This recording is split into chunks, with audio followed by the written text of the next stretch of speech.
ટીપુ સુલતાન એક ખૂની અને બળાત્કારી હતો, જેણે જેહાદના નામે લાખો હિન્દુઓની હત્યા કરી, તેમને ધર્મ પરિવર્તન કરવા માટે મજબૂર કર્યા અને સ્ત્રીઓ સાથે જે કૃત્યો કર્યા તેની તમે કલ્પના પણ નહીં કરી શકો. શરમજનક વાત એ છે કે જે ભારતમાં તેણે નરસંહાર કર્યો, બળાત્કારો કર્યા, તે ભારતમાં કેટલાક લોકો ટીપુ સુલતાનનો જન્મદિવસ ઉજવી રહ્યા છે.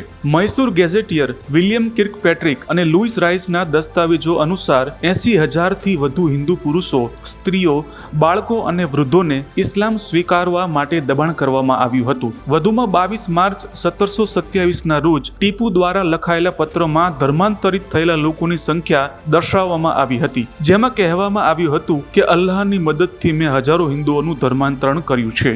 ઐતિહાસિક દસ્તાવેજો દર્શાવે છે કે જેમણે ધર્માંતરણનો વિરોધ કર્યો તેમની હત્યા કરવામાં આવી હતી. તેમની બહેનો અને પુત્રીઓને સૈન્ય માટે સેક્સ ગુલામ બનાવવામાં આવી હતી. ટીપુ સુલતાને સેંકડો હિન્દુ મંદિરોનો નાશ કર્યો અને લૂંટ ચલાવી અને તેમની જગ્યાએ ઇસ્લામિક મકબરો બનાવ્યા. પરંતુ આજે પણ દેશના કેટલાક લોકો માને છે કે ટીપુ સુલતાને ભારત માટે અંગ્રેજો સામે લડાઈ લડી હતી. સત્ય એ છે કે ટીપુ સુલતાન ભારતમાં ઇસ્લામિક સામ્રાજ્ય સ્થાપિત કરવા માટે ઓટોમન સુલતાન પાસેથી સૈનિકો અને શસ્ત્રો માંગી રહ્યો હતો અને અંગ્રેજો રસ્તામાં આવી ગયા હતા. બદલામાં તે લગભગ અડધું મૈસૂર ઓટોમન શાસનને સોંપવા તૈયાર હતો, કારણ કે ભારતમાં ઓટોમન પ્રભાવ સ્થાપિત થઈ શકે અને પોતે વાયસરોય જેવો શાસક બને. આ સમજાવે છે કે ટીપુ સુલતાનની લડાઈ ભારતનો બચાવ કરવા માટે નહીં, પરંતુ અંગ્રેજોને હાંકી કાઢીને ઇસ્લામિક સામ્રાજ્ય સ્થાપિત કરવા માટે હતી. આ એ જ માણસ છે કે જેને આપણે નાયક, સિંહ, સ્વાતંત્ર્ય સેનાની કહીએ છીએ. હવે આપણે પોતાને પૂછવું જોઈએ કે શું આપણે ખરેખર તે માણસનું સન્માન કરીશું જેણે લાખો હિન્દુઓની હત્યા કરી,